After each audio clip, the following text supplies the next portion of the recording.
बेखिनियाव आङो फंनैसो खोथा बुंनो सानदों मिडियानि गेजेरजों जे बिपिएफनि माखासे वार्कारफ्रा माखासे मुगैथाव खामानि मावनायखौ जों ससियेल मिडियायाव नुनो मोन्दों जे थासारिया खोब गाज्रि जागोन बेबायदिबा दा दाखालि गारि बुख्रुबनाय आरो बेल' नङा बिनि सिगांबो बे हाजोजुलियाव मोनसे न'खराव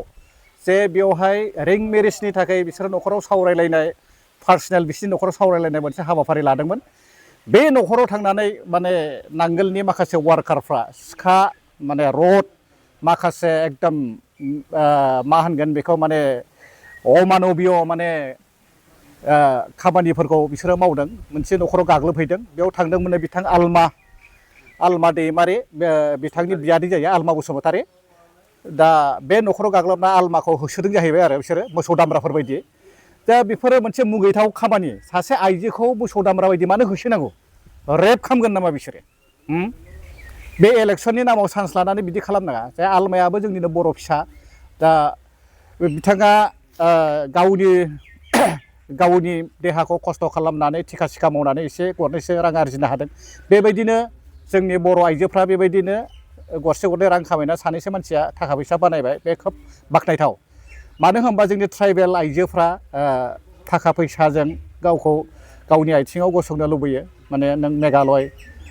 नागालेण्ड शिलं बेफोरबायदियाव नोङो गोबां जोंनि बे बर' आइजोफ्राबो ट्राइबेल माहारिफ्रा बेबायदिनो आइजोफ्रा बेबायदिनो गावनि आथिङाव गावनो गसंनो लुबैनायखौ जों नुनो मोनो खोब बाख्नायथाव खिन्थु बे इलेक्सननि टाइमाव मोनसे न'खराव गावसिनि पार्सनेल बे हाबाफारि लानायाव बेयाव गाग्लोबहैनाया खोब मुगैथाव जादों मोजां जायाखै बिथांमोना बेफोरखौ बन्द' खालामनांगौ बिथांमोननि आखलानो माने तालिबान बायदि जेब्ला बिटिसि इलेक्सनाव बिथांमोना देरहाबाय अननानै जोंनि इउपिपिएलनि सोद्रोमाफ्रा भट होदोंमोन दै बेयाव देरहाबाय जै देरहानाय लोगो लोगो बिसोर ओरैबायदि गाग्लोबदों तालिबानफोर बायदि आयु गिलु बालु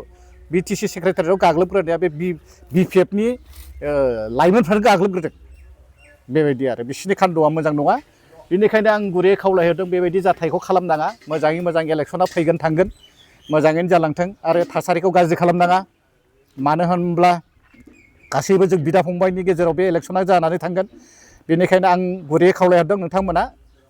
बे खामानिनिफ्राय गोजानाव थानांगौ आरो मुगैथाव माखासे लोङै जायै माखासे खामानिफोरखौ बिथांमोनखौ खोब बारानिफ्राय बारा खालामलांनायखौ जों नुनो मोन्दों बेफोरखौ आं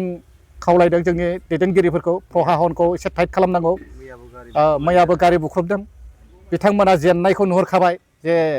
बेबायदि बिसिबांनि जाथाय खालामगोन जेनगोन बिथांमोना फाग्ला जादों दा